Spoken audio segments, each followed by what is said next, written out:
आज इम्पोर्टेंट एक चैप्टर हम लोग जो है वो स्टार्ट करने वाले बेटा, वो है प्रकाश संश्लेषण। हमारे 11th के अंदर भी है और जो 12th बायोलॉजी है उसके अंदर भी ये जो चैप्टर है वो आपके है प्रकाश संश्लेषण और श्वसन। ये 2 चैप्टर आपके दोनों ही क्लासेस के अंदर है बिकॉज़ जो कोर्स है वो चेंज हो गया है। 12th का तो वही रह गया है, 11th का चेंज हो गया तो अभी जो नया सिलेबस है 11th का उसमें जो 12th के चैप्टर थे वो क्या कर दिए गए हैं, इंक्लूडेड कर दिए गए हैं। तो आपके कुछ जो 4-5 चैप्टर जो कॉमन है तो उनकी जो वीडियोज़ है वो आपको एक साथ जो है प्लेलिस्ट में मिल जाएँगे बेटा, क्योंकि टॉपिक्स तो चेंज होने से रहा है, प्रकाश संश्लेषण की क्रिया को हम बदल नहीं सकते। तो कुछ चीज़ें हैं जो चेंज हो जाएगी, पर मैंने सारे जो कवर किए हैं, दोनों 11th और 12th दोनों ही क्लासेस के जो टॉपिक है वो कवर किए हैं। तो आप वीडियो को क्या करें, ध्यान से देखें, है ना? प्लेलिस्ट के अंदर पार्ट 1, पार्ट 2, पार्ट 3 मैंने उसके टाइटल में लिखा हुआ है नीचे, है ना? ऊपर थंबनेल में नहीं है लेकिन नीचे टाइटल में है, तो आप उसके अकॉर्डिंग क्या करें, दोनों ही क्लासेस के बच्चे ढंग से पढ़ाई करें, ठीक है?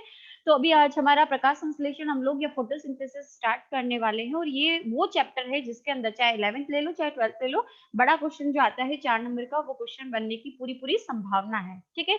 तो इसको आपको जो है इसीलिए मैं आपको पढ़ना है इसको ध्यान से और मैं समझा रही हूँ आपको, ठीक है? एक-एक जो चीज़ है छोटी-छोटी वहाँ से हम लोग इसकी शुरुआत करेंगे। तो सबसे पहले देखो प्रकाश संश्लेषण होता क्या है, इसको समझने से पहले हम लोग एक छोटी-सी चीज़ समझते हैं कि हम कोई भी कार्य करते हैं, ठीक है? उठना, बैठना, गाड़ी को चलाना हो, तो सब हर चीज़ को क्या चाहिए होती है, किसी भी कार्य को संपन्न करने के लिए क्या चाहिए होती है, ऊर्जा चाहिए होती है, ठीक है? अब प्रकृति के अंदर ऊर्जा का सबसे बड़ा स्रोत कौन-सा माना जाता है? सूर्य, ठीक? अब जो समस्त जीव है, वो सूर्य की रोशनी को 2 तरीके से यूज़ करते हैं, या तो वो प्रत्यक्ष करेंगे, ठीक है? यानी डायरेक्टली सूर्य की रोशनी को क्या करेंगे? काम में ले लेंगे और दूसरा है कैसे करेंगे? अप्रत्यक्ष करेंगे, ठीक है? प्रत्यक्ष करने का क्या मतलब है? प्रत्यक्ष कौन करता है यूज़? पादप। ठीक है? और अप्रत्यक्ष रूप से कौन करता है? जो जंतु होते हैं वो। पादप प्लस कुछ हरित जो क्लोरोफिल युक्त जो जीवाणु होते हैं, वो भी इस क्रिया को क्या करते हैं? करते हैं। अब कैसे पादप प्रत्यक्ष रूप में जो है यूज़ करते हैं सूर्य को प्रकाश को, कि पादप क्या करते हैं? सूर्य के प्रकाश की उपस्थिति में क्या करते हैं? जो कार्बनिक ऊर्जा होती है, रासायनिक ऊर्जा जो होती है, ग्लूकोज़ जो है वो क्या करते हैं? बनाते हैं, है ना? कैसे बनाते हैं? ग्लूकोज अपना क्या करते हैं, पादप अपना क्या करते हैं, भोजन बनाते हैं और वो किसकी उपस्थिति के बिना नहीं हो सकता, सूर्य के प्रकाश की उपस्थिति के बिना नहीं हो सकता, है ना? तो जो पादप है वो सीधा सीधा क्या करते हैं, भोजन का निर्माण करते हैं और ये जो पादप अपना भोजन बनाते हैं उसको यूज कौन करता है, जंतु यूज करते हैं। आ रही बात समझ में? तो सूर्य की रोशनी को सीधा पादप यूज करके भोजन बनाते हैं, ठीक है? क्यों? क्योंकि इनके पास क्लोरोफिल होता है। वो क्लोरोफिल की उपस्थिति आवश्यक होती है किसके लिए, सूर्य की प्रकाश को यूज करने के लिए और सूर्य के प्रकाश को यूज करके क्या बनाने के लिए, कार्बनिक ऊर्जा बनाने के लिए, या इनका जो भोजन होता है, भोजन क्या होता है इनका, शर्करा होता है, शर्करा मतलब ग्लूकोज। तो शर्करा एक रासायनिक जो है कंटेंट है हमारा। तो शर्करा बनाने के लिए पादप को क्या आवश्यक है, सूर्य की रोशनी आवश्यक है। विस्तार में अभी हम लोग देखेंगे, बस अभी इतना समझ लें। अब जो पौधे जंतु जो होते हैं इनके अंदर क्या नहीं होता, क्लोरोफिल वर्णक नहीं होता। क्लोरोफिल पादप और कुछ जीवाणुओं में होता है, इसलिए सूर्य की रोशनी को सीधा यूज कर पाते हैं, लेकिन जंतुओं के अंदर ये होता नहीं है और पादपों में और जीवाणुओं में ये होता है। इसकी वजह से क्योंकि क्लोरोफिल नहीं होता तो जंतु जो है वो सूर्य की रोशनी को सीधा यूज नहीं कर पाते, लेकिन इनको जीवित रहने के लिए भोजन तो चाहिए, तो ये किससे ले लेते हैं, पादपों से अपना भोजन लेते हैं। तो इनडायरेक्ट वे में क्या कर रहे हैं, जंतु क्या कर रहे हैं, सूर्य की रोशनी को यूज कर रहे हैं, है ना, ऊर्जा को प्राप्त करने के लिए। समझ में आ गया? तो ये हमारा इंपॉर्टेंट कंटेंट है। अब हम समझते हैं कि सूर्य के द्वारा जो पादप अपना भोजन बनाते हैं सूर्य की उपस्थिति में, वो कैसे बनाते हैं। तो देखो क्या होता है, पादप जो है वो आपको पता है कौन सी गैस लेते हैं, CO2 लेते हैं और ऑक्सीजन क्या करते हैं, निकालते हैं, है ना? तो यहाँ पर जो CO2 है वो क्या कर दी जाती है, ले ली जाती है। उसके साथ C6 जो है कार्बन डाइऑक्साइड ली जाती है, जल के मॉलिक्यूल लिए जाते हैं, ठीक है? इन दोनों को क्या किया जाता है, ऐड किया जाता है। इन दोनों के अंदर अभिक्रिया होती है ऑक्सीकरण और अपचयन की, लेकिन इस क्रिया को करने के लिए जो ऊर्जा चाहिए होती है वो कहाँ से आती है, प्रकाश से, यानी सूर्य का प्रकाश, ठीक है? तो ये ऊर्जा जो चाहिए होती है इस क्रिया को, इन दोनों को ऐड होने के लिए, कौन सी क्रिया है देखो, एक होती है कैटाबोलिक और एनाबोलिक। ये कौन सी अभिक्रिया बेटा? एनाबोलिक अभिक्रिया। एनाबोलिक अभिक्रिया को क्या दी जाती है? ऊर्जा संपन्न होने के लिए, क्योंकि एनाबोलिक अभिक्रिया में क्या होते हैं, छोटे अणु जो होते हैं वो जुड़ते हैं और बड़ा अणु बनाते हैं। तो ये देखो बड़ा अणु बन रहा है ना, तो ये एनाबोलिक रिएक्शन है। और एनाबोलिक रिएक्शन को होने के लिए क्या चाहिए होती है? ऊर्जा चाहिए होती है। तो अब पौधों के अंदर ऊर्जा कहाँ से आएगी? प्रकाश से। आ रही बात समझ में? तो यहाँ पर ये जो ऊर्जा है प्रकाश से प्राप्त हो रही है सूर्य के, तो ये इन दोनों को, ये एनाबॉलिक रिएक्शन क्या होती है? संपन्न होती है, जिसमें 6CO2 12H2 जो है वो ऐड होते हैं पर्णहरित की उपस्थिति में। पर्णहरित का क्या काम है? ये सूर्य की रोशनी को जो ग्रैब करने का काम, पकड़ने का काम है, वो कौन करता है? पादपों में पर्णहरित करता है। तो पर्णहरित की उपस्थिति में क्या बनता है? ग्लूकोज बनता है, जो कि एक कार्बनिक कंटेंट है, कार्बनिक रासायनिक क्या है? पदार्थ है। ठीक है। फिर 6H2O निकलती है और उत्पाद के रूप में क्या ली जाती है? जो है उत्पाद के रूप में ऑक्सीजन क्या होती है? निकलती है। आ रही बात समझ में? तो अब यहाँ पर किसका अपचयन हो रहा है, किसका ऑक्सीकरण हो रहा है? तो यहाँ पर ये पूछ लिया जाता है, CO2 का अपचयन हो रहा है। अपचयन का मतलब क्या होता है?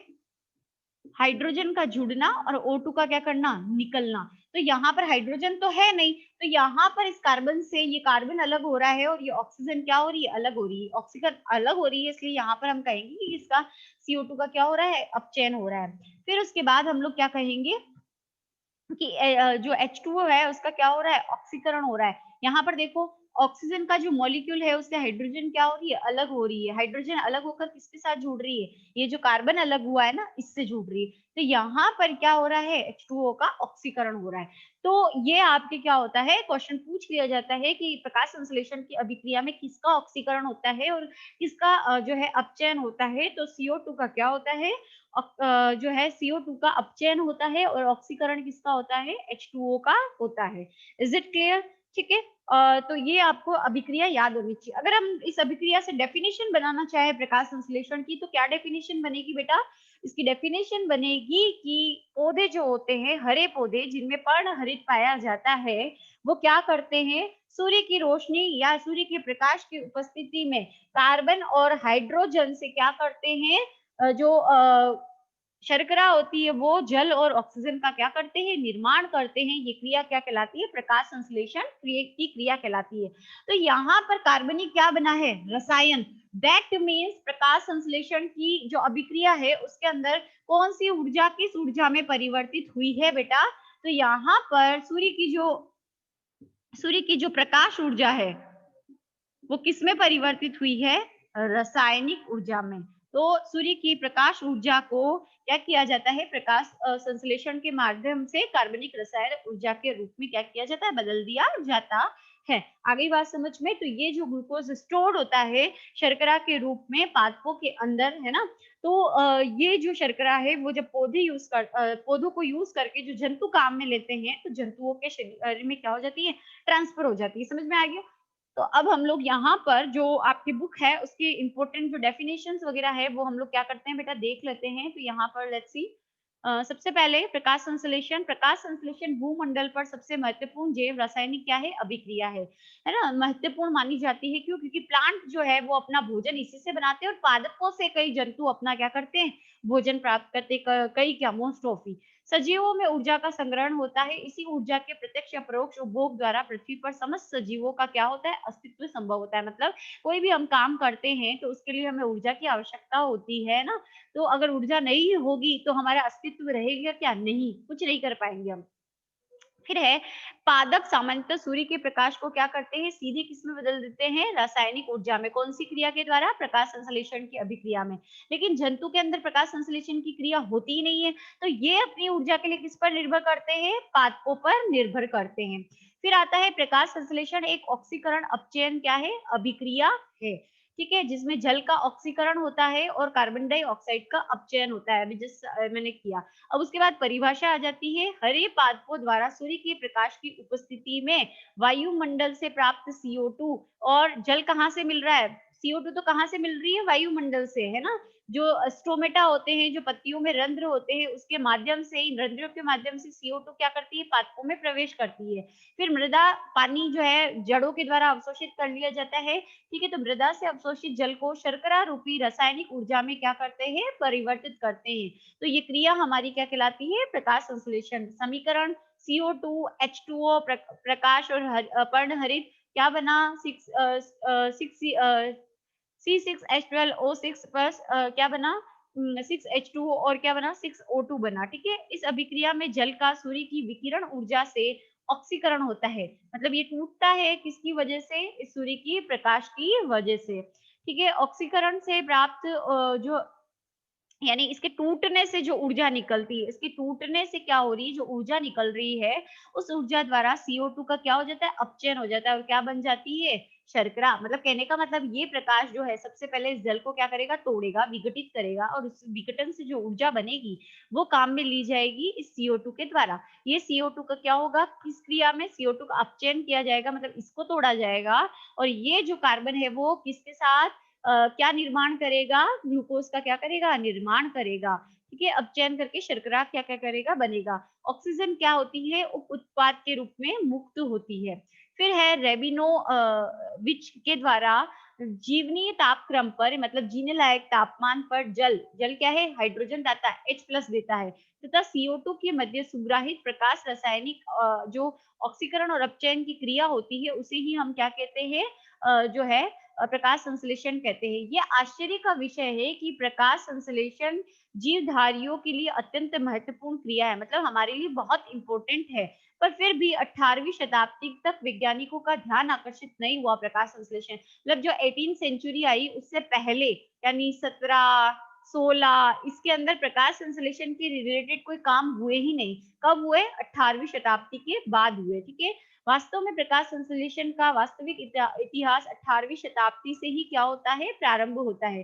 प्रकाश संश्लेषण के इतिहास को स्पष्टतः कितने युगों में बांटा जाता है, 2 युगों में। समस्थानिकों के पूर्व का युग, मतलब समस्थानिक की जो खोजें हुई उसके पहले का युग, और समस्थानिक के पश्चात पश्चात यानी बाद का युग। ठीक है? इसका विस्तार कब से कब तक है, 1800 से लगाकर 1925 तक। और समस्थानिक के समस्थानिकों के पश्चात का युग का विस्तार 1925 के बाद से लेकर अभी तक। ठीक है? तो 2 कालों में हम प्रकाश संश्लेषण को पढ़ते हैं। ठीक है? पहला काल कहाँ से शुरू होता है, 1800 से लगाकर 1925 तक।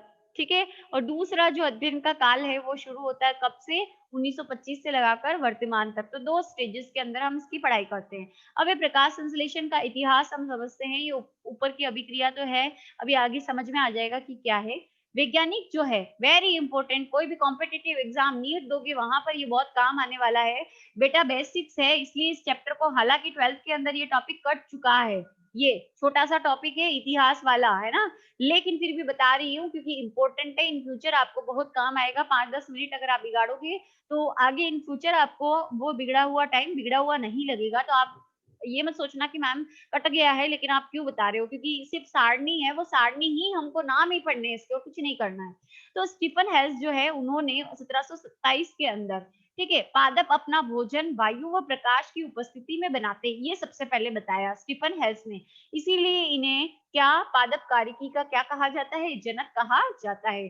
फिर आता है, यानी सबसे पहले प्रकाश संश्लेषण के बारे में, यानी स्टीफन हेल्स उन्होंने बताया कि पौधे अपना भोजन बनाते हैं, लेकिन किसकी, वायु तथा प्रकाश की उपस्थिति में, मतलब पौधों को भोजन बनाने के लिए ये दोनों ही जरूरी होते हैं। फिर है जोसेफ प्रिस्टले, वायुमंडल को शुद्ध करते हैं। पौधे जो है वो, इन्होंने कहा कि पौधे जो है वायुमंडल को शुद्ध करते हैं। क्यों? क्योंकि ये क्या करते हैं, हानिकारक गैस CO2 को तो काम में ले लेते हैं और बदले में हमें क्या दे देते हैं, ऑक्सीजन देते हैं। तो हानिकारक कौन सी गैस है, CO2 है ना। तो इसीलिए ये क्या कर रहे हैं, CO2 को पौधे क्या कर रहे हैं, हानिकारक गैस को ले रहे हैं काम में, इसलिए ये वातावरण को शुद्ध कर रहे हैं। ये प्रकाश संश्लेषण में O2 का क्या करते हैं, निष्कासन करते हैं। फिर है जैन इंजेन होर्न, इन्होंने 1779 के अंदर प्रकाश संश्लेषण में सूर्य के प्रकाश को आवश्यक बताया। इन्होंने ये कहा कि प्रकाश संश्लेषण की जो क्रिया होती है ना, उसके लिए प्रकाश का होना जरूरी है। ठीक है? इस क्रिया में कार्बनिक पदार्थों का निर्माण होता है, इसकी भी पुष्टि इन्होंने की कि प्रकाश संश्लेषण की क्रिया जब होती है संपन्न, तो क्या बनते हैं, कार्बनिक पदार्थ बनते हैं, ये इन्होंने बताया। फिर उसके बाद आते हैं जीन सेनिबियर, और डी सेंसर, ये 2 व्यक्ति हैं, इन्होंने बताया कि प्रकाश संश्लेषण में CO2 की उपयोगिता को क्या किया, स्थापित किया। देखो, स से CO2, स से सेंसर और स से सेनिबियर। तो सेनिबियर सेंसर ने किसकी जो है इम्पोर्टेंस को बताया प्रकाश संश्लेषण में, CO2 की, है ना? फिर है J.R. मेयर, हरे पौधे प्रकाश ऊर्जा को किसमें बदल देते हैं, रासायनिक ऊर्जा ऊर्जा में। ये जो वर्ड है, ये स्टेटमेंट किसने दिया, मेयर ने दिया, ठीक है। गियर लगाते हैं तो गाड़ी की स्पीड चेंज होती है, आ रही है बात समझ में? तो यहाँ पर भी एक स्पीड से दूसरी स्पीड यानी 1 3, तो उससे किस पे पहुंच गई गाड़ी, 2 में। तो यहाँ मेयर है, थोड़ा सा नाम गियर से मिलता जुलता है। तो एक स्टेज से दूसरी अवस्था में ऊर्जा बदल रही है, यहाँ पर थी प्रकाश ऊर्जा और किसमें बदली, रासायनिक ऊर्जा, मतलब एक स्टेज से दूसरी ऊर्जा में परिवर्तित हो रही है। फिर आता है वेरी इंपॉर्टेंट, ये आपको जो है पूछ लिया जा सकता है और आगे आप जो थ्योरी पढ़ने वाले हो उसके अंदर ये काम आने वाला है, ब्लैकमैन। ब्लैकमैन जो थे वो इन्होंने ये बताया कि प्रकाश संश्लेषण की क्रिया प्रकाश की उपस्थिति में नहीं होती, मतलब प्रकाश की उपस्थिति में तो होती है, प्लस ये अप्रकाशीय अभिक्रिया भी होती है, मतलब प्रकाश नहीं होता तब भी होती है ना? तो ये सबसे पहले ब्लैकमैन ने बताया और इन्होंने अपना एक जो लॉ है, सीमा कारक नियम, ये भी क्या किया, दिया, ठीक है। तो ब्लैकमैन के द्वारा सबसे पहले प्रकाश संश्लेषण के बारे में बताया कि प्रकाश संश्लेषण जो है वो जैव रासायनिक क्रिया होती है, इसके अंदर 2 क्रियाएं होती है, 2 क्रियाएं होती हैं। एक प्रकाशिक अभिक्रिया जो प्रकाश की उपस्थिति में होती है, दूसरी होती है अप्रकाशिक अभिक्रिया, ठीक है। और इनके सीमा कारक नियम जो दिया वो क्या होता है, आगे हम लोग पढ़ने वाले हैं। फिर है C.B. Van Niel. नील जो है इन्होंने एक बड़ी अच्छी चीज बताई, ये चीज आपको पूछी जा सकती है कि बैक्टीरियल प्रकाश संश्लेषण का अध्ययन करते हुए सर्वप्रथम ये बताया कि यानी जीवाणुओं में होने वाले प्रकाश का जो है अध्ययन कर रहे थे, कौन, नील। वॉन नील जो है वो जीवाणुओं में प्रकाश संश्लेषण का अध्ययन कर रहे थे और उन्होंने ये बताया कि जो है उच्च वर्गीय पौधों के अंदर प्रकाश संश्लेषण के दौरान जो ये उत्पाद के रूप में ऑक्सीजन मिल रही है, आप क्या सोचोगे कि C+O2 है ना? तो यहाँ पे सी तो अलग हो गया, ये तो किसके साथ जुड़ गया, हाइड्रोजन के, और इसने ग्लूकोज बनाया, तो ये O2 मुक्त हो रही है, जो O2 यहाँ से आई, CO2 के टूटने से आई। लेकिन इन्होंने बोला कि ऐसा नहीं होता है, ये ऑक्सीजन क्या कहाँ से आती है, जल के अणुओं से प्राप्त होती है। ये H2O जो है ना, ये H2, ठीक है। तो ये जल के जो अणु होते हैं हम लेते हैं, तो इन H2O से 12H2O जो हम ले रहे हैं उससे ये ऑक्सीजन मुक्त हो रही है, ठीक है, जो उत्पाद के रूप में ऑक्सीजन मुक्त हो रही है। मतलब यहाँ पर अगर इस अभिक्रिया को हम समझते हैं, देखो कहाँ गई हमारी अभिक्रिया, हाँ ये वाली, ठीक है। तो यहाँ पर ये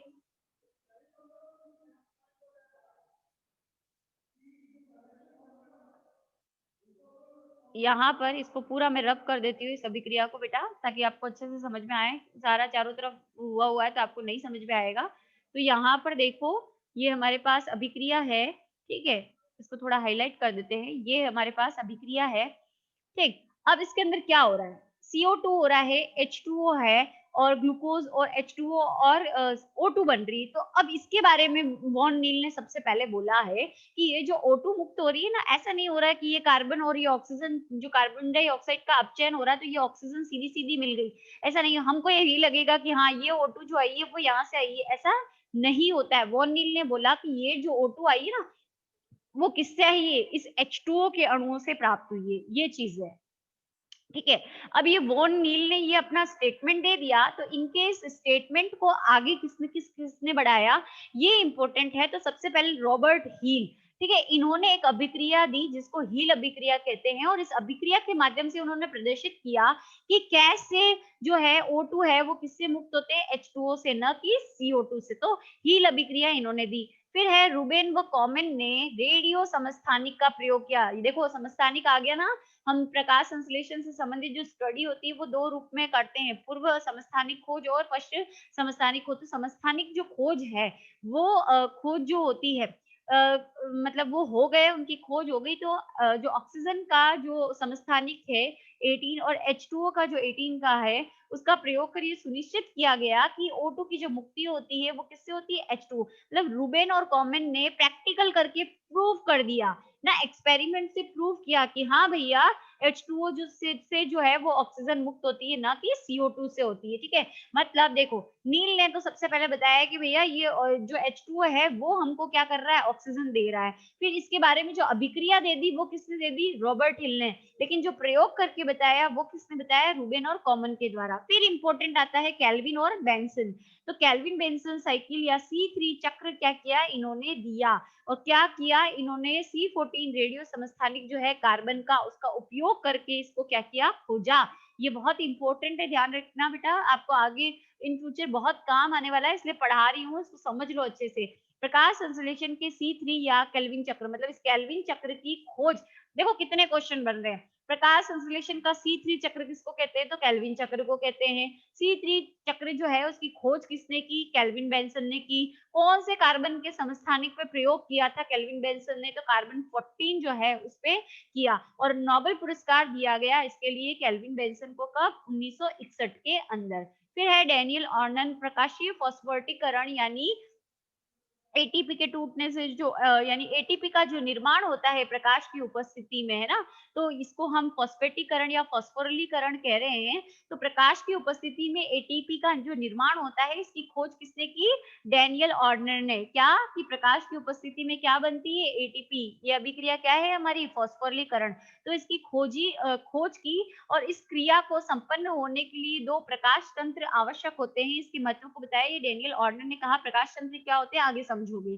फिर आती है हेड-स्लेक साइकिल। अभी हमने बेल्विन और केल्विन बेंसन की देखी थी, कौन सी साइकिल थी, C3, है ना। अब हम लोग देख रहे हैं कि हेड-स्लेक साइकिल जो है वो कौन सी साइकिल है, C4 चक्र जो है। और जो गन्ने के पादप में इन्होंने एक्सपेरिमेंट किया था, तो C4 चक्र को हेड-स्लेक चक्र के नाम से भी जाना जाता है। तो अगर सीधा C4 चक्र आ जाए तो आपको एग्जाम में समझ में आ जाएगा, लेकिन C4 C4 की जगह हेड-स्लेक दे दे तो आपको ध्यान रखना कि ये सेम करना है। तो ये इनके नाम पे इस चक्र को, इन वैज्ञानिकों को जिन्होंने इस चक्र को खोजा, उनके नाम पर इसको हेड-स्लेक चक्र के नाम से भी क्या किया जाता है, जाना जाता है। किसमें खोजा, गन्ने की पादप में खोजा।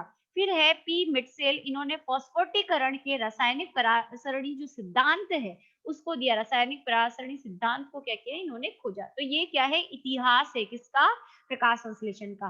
अब आता है प्रकाश संश्लेषण का स्थल, मतलब प्रकाश संश्लेषण की क्रिया जो है वो होती कहाँ है ना।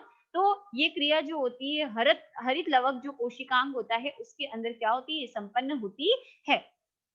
ठीक है, तो अब हम यहाँ पर इस क्रिया को क्या करेंगे बेटा, समझेंगे, है ना, कि जो प्रकाश की क्रिया है वो हरित लवक में होती है। तो हरित लवक की जो संरचना है उसके बारे में हम लोग क्या करेंगे, अध्ययन करेंगे।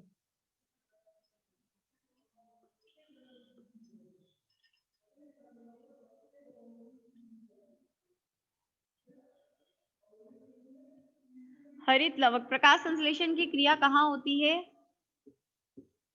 मेन जो ऑर्गन है जिसकी वजह से प्रकाश संश्लेषण की क्रिया संपन्न होती है पादपों में, वो क्या है हमारा, हरित लवक। तो हरित लवक की स्ट्रक्चर वैसे तो आप 11th में पढ़ चुके हो, 11th वाले बच्चे जो है वो कहाँ पढ़ते हैं, सेल बायो में पढ़ चुके हैं, ठीक है। तो यहाँ पर हरित लवक इस तरह से जो स्ट्रक्चर होती है वो पाई जाती है, दोहरी झिल्ली युक्त होता है। ये इसकी बाह्य झिल्ली होती है और ये इसकी क्या है, आंतरिक झिल्ली होती है, ठीक है। अब ये हरित लवक पाया कहाँ जाता है, तो पत्तियों में ये जो अधिचर्म होती है, ये ऊपरी अधिचर्म है और ये कौन सी है, निचली अधिचर्म है, ठीक है। इसके बीच में जो उत्तक होता है क्या कहलाता है, पर्ण मध्योतक। तो पर्ण मध्योतक जो होता है उसके अंदर क्या होता है, हरित लवक पाया जाता है। अब पर्ण मध्योतक जो होता है उसकी एक कोशिका के अंदर कम से कम 20 से 40 जो ये हरित लवक होते हैं वो पाए जाते हैं। समझ में आ गया, पर्ण मध्योतक की कोशिकाओं में ये पाया जाता है हरित लवक। और हरित लवक जो होता है ना, वो एक कोशिका के अंदर 20 से 40 पाए जाते हैं। समझ में आ गया। अगर इसकी संरचना को हम लोग देखते हैं तो यहाँ पर ये दोहरी झिल्ली युक्त क्या है, कोशिकांग है, ठीक है। और इसको, इसके बीच में ये जो गैप होता है इन दोनों झिल्लियों के बीच में, इसको बोला जाता है परिकला अवकाश। क्या बोला जाता है, परिकला अवकाश बोला जाता है, ठीक है। अब इसके अंदर एक तरल भरा रहता है जिसको हम पिट्ठिका, आध्रात्री या फिर पिट्ठिका आध्रात्री जो है, हम इसको जो है कह सकते हैं, पिट्ठिका कह सकते हैं, आध्रात्री कह सकते हैं, ठीक है। अब ये जो स्ट्रोमा या इसको हम क्या कह सकते हैं, स्ट्रोमा भी कहते हैं। ठीक है, स्ट्रोमा पट्टिका या अर्धरात्रि हम इसको कहते हैं। इसका निर्माण जो है किससे होता है, स्ट्रोमा और जो ये तरल भरा हुआ है ये क्या होता है, इसके अंदर प्रोटीन युक्त तरल है, यानी प्रोटीन इसमें मिक्स है, ऐसा इसके अंदर तरल है। ठीक है, इसके अलावा इसमें क्या पाया जाता है, राइबोसोम पाए जाते हैं जो कि 70s टाइप के होते हैं। उसके बाद वृत्ताकार द्विकुंडलित, मतलब द्विकुंडलित होने का मतलब ये इस तरीके से वृत्ताकार, मतलब डीएनए जो है वो इस तरीके से है, लेकिन किस रूप में है, ऐसे वृत्ताकार रूप में है। तो द्विकुंडलित वृत्ताकार जो डीएनए होता है वो इसका पाया जाता है। तो खुद का डीएनए होता है, इसका 2 ही ऑर्गन ऐसे होते हैं जिसमें स्वयं का डीएनए होता है। कोशिकांग जो होते हैं, एक तो माइटोकॉन्ड्रिया और एक दूसरा है हरित लवक। तो 70s टाइप के राइबोसोम्स होते हैं, इसके अंदर डीएनए पाया जाता है और इसके बाद इसमें ऑस्मियोफिलिक बूंदें पाई जाती है, छोटी-छोटी बूंदें होती है जिनको कहा जाता है ऑस्मियोफिलिक बूंदे। ठीक है, ऑस्मियोफिलिक बूंदे जो होती है वो इसके अंदर क्या होती है, पाई जाती है।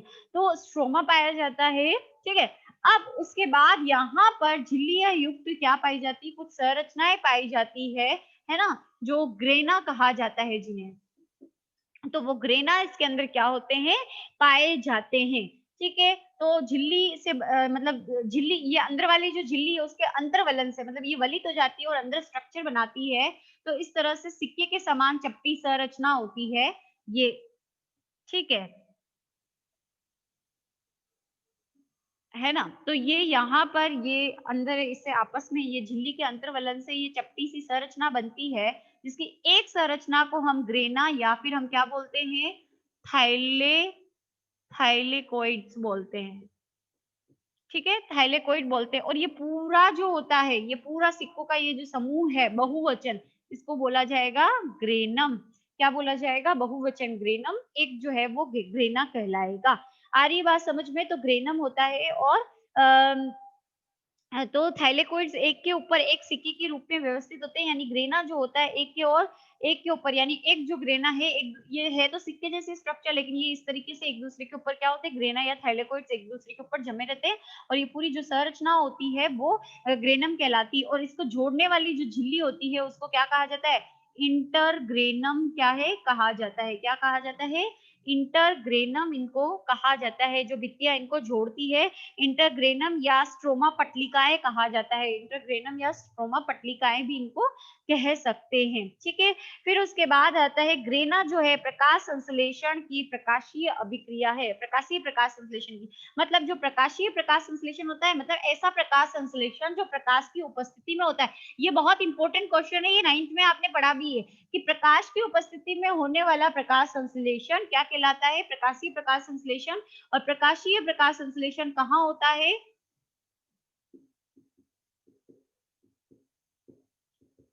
ग्रेना में होता है। तो अभी हम लोगों ने देखा था कि प्रकाश संश्लेषण 2 क्रियाओं में पूरा होता है। एक प्रकाश की उपस्थिति में जिसको हम बोलते हैं प्रकाशीय प्रकाश संश्लेषण, और दूसरा होता है क्या, अप्रकाशीय प्रकाश संश्लेषण। यानी प्रकाश संश्लेषण का मतलब है पौधे अपना भोजन तो बनाएंगे, लेकिन किसकी अनुपस्थिति में, मतलब एब्सेंट, प्रकाश की अनुपस्थिति में, उसे हम क्या कहेंगे, अप्रकाशीय प्रकाश संश्लेषण। ठीक है, तो ये किसकी अनुपस्थिति में हो रहा है, प्रकाश के जो है प्रकाश की अनुपस्थिति में। तो ये कहाँ होता है, तो ये क्रिया होती है स्ट्रोमा के अंदर। ये इंपॉर्टेंट फैक्ट है, एक एक नंबर का ध्यान रखना। क्वेश्चन पूछ लिया जाता है कि प्रकाशीय प्रकाश संश्लेषण कहाँ होता है, हरित लवक के कौन से पार्ट में होता है, तो ग्रेना के अंदर होता है। और अप्रकाशीय प्रकाश संश्लेषण ऐसा प्रकाश संश्लेषण जिसमें प्रकाश उपस्थित नहीं होता है ना, तो वो अप्रकाशीय प्रकाश संश्लेषण होता है। वो कहाँ होती है क्रिया, स्ट्रोमा के अंदर होती है। ठीक है, तो जो प्रकाशीय प्रकाश संश्लेषण की जो मेन अभिक्रिया होती है वो क्या होती है, ग्रेना के अंदर संपन्न होती है। ग्रेना प्रकाश संश्लेषण की प्रकाशीय अभिक्रियाओं के स्थल है। प्रकाश संश्लेषी वर्णक स्पेक्ट्रम से जो बैंगनी, नीले और लाल रंग का जो है ये अवशोषण करते हैं। यानी ग्रेना भाग जो है, विबग्योर नाम सुना है आप लोगों ने, दृश्य प्रकाश जो होता है, देखो तरंग ध्येय होता है, प्रकाश क्या है, जो है चुंबकीय जो प्रकाश को अगर हम डिफाइन करना चाहें तो प्रकाश जो है बेटा क्या है, किरणें ही है, लेकिन किसकी बनी है, विद्युत चुंबकीय तरंग है, क्या है, प्रकाश जो है विद्युत चुंबकीय तरंग के रूप में गमन करता है, तो तरंग किस तरह से मूव करती है इस प्रकार। तो इनके बीच ये जो दो उभार देख रहे हो आप, है ना, इसके बीच का ये जो लेंथ होती है, ये हमारी क्या कहलाती है, तरंग दैर्घ्य कहलाती है। क्या कहलाती है, तरंग दैर्घ्य। तो अलग अलग प्रकाश होते हैं, लेकिन जिस तरंग दैर्घ्य का मान 360 एनएम से 700 एनएम तक होता है, यानी ऐसा प्रकाश का तरंग दैर्घ्य जो है वो क्या होता है, 360 एनएम से लगाकर 700 एनएम तक होता है। तो ये रेंज हमारी क्या कहलाती है, दृश्य प्रकाश कहलाती है। ठीक है, तो प्रकाश अपना भोजन जो बनाते हैं प्रकाश की उपस्थिति में, तो कौन से प्रकाश की किरणें ग्रहण करते हैं, दृश्य प्रकाश की किरणें ग्रहण करते हैं। यानी ऐसे प्रकाश की किरणें जिनकी रेंज 360 से लगाकर जो है 700 एनएम तक होती है। और इस तरंग में कौन कौन से प्रकाश की किरणें आती है, तो वो होती है विब्योर जो होती है, यानी 7 कलर ये होते हैं, यानी जो वायलेट है, इंडिको है, ब्लू है, ग्रीन है, येलो, ऑरेंज और रेड। तो कौन से जो है प्रकाश की किरणों जो है, कौन से कलर की प्रकाश किरणों में सबसे ज्यादा प्रकाश संश्लेषण होता है, तो दैट इज दिस। एक तो होता है बैंगनी, दूसरा होता है नीला और हरा। ठीक है, तो ये जो होता है इसके जो उपस्थिति होती है, वहां पर प्रकाश संश्लेषण की जो है क्रिया जो है वो क्या होती है, नीला सॉरी, और हरा नहीं होगा। हरा तो क्या करता है, परावर्तित कर देता है, तो हरा तो हो ही नहीं सकता। नीला यहाँ पर ये होगा आपका लाल। ठीक है, तो लाल तरंग दैर्घ्य जो होती है उसमें प्रकाश संश्लेषण की क्रिया सबसे ज्यादा होती है, बैंगनी, नीला और लाल, है ना। इस जो तरंग दैर्घ्य का जो प्रकाश होता है उसके अंदर जो प्रकाश संश्लेषण की क्रिया जो होती है वो सबसे ज्यादा होती है। और इस पूरे दृश्य प्रकाश, पूरे दृश्य प्रकाश के जो है तरंग दैर्घ्य कितना है बेटा, पूरे दृश्य प्रकाश का तरंग दैर्घ्य होता है 360 से लगाकर 700 तक। लेकिन जिस तरंग दैर्घ्य का प्रकाश, मतलब इस पूरे में से जिस तरंग दैर्घ्य का प्रकाश जो यूज किया जाता है पादपों के द्वारा भोजन बनाने के लिए, है ना, उसका कितना होता है, उसकी जो वैल्यू होती है वो होती है 400 से लगाकर 700 एनएम तक। मतलब कितना यूज कर रहा है, कहां से, यहां से लगाकर ये इतना जो है, तो कौन कौन सी किरणें यूज में ली जा रही है, IBGYOR। ठीक है, तो यहाँ से यहाँ तक की तरंग वाला प्रकाश जो है, मतलब इसके बीच में कहीं से तो शुरू हो रहा होगा 400, तो 400 से लगाकर यहाँ तक का जो प्रकाश है वो यूज किया जाता है। उसमें कौन कौन सी प्रकाश की किरणें जो आती है वो ज्यादा होती है, प्रकाश संश्लेषण की क्रिया को तीव्र करती है, बैंगनी, नीला और लाल। ठीक है, तो ये तरंगदैर्घ्य जो होता है दृश्य प्रकाश की, तरंगदैर्घ्य वाला जो प्रकाश होता है इसको PAR बोला जाता है।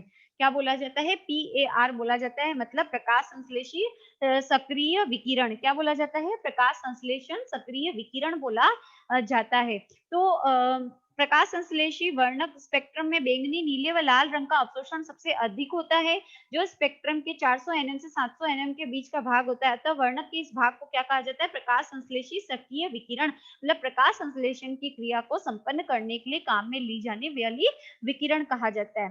फिर उसके बाद आता है कि पार्क और पान ने बताया कि थाइलेकोइड की आंतरिक सतह पर सूक्ष्म गोलाकार कणिकाएं उपस्थित होती है, जिसे क्वांटासोम कहा जाता है।